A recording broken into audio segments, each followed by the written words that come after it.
All right, here we are at the main line break that happened near the guardrail that is across from the parking garage that's right over there.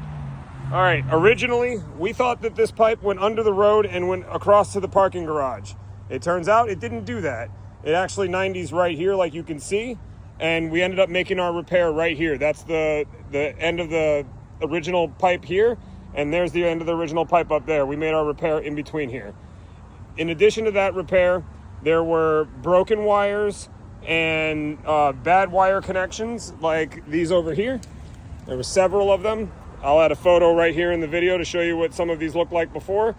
And we cleaned up every single wire connection. You can see them all in here.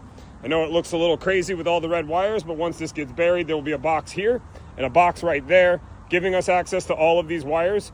We ended up redoing all of these wires so that we don't end up with wire troubles in the future from scuffed wires or just buried wires that were cut.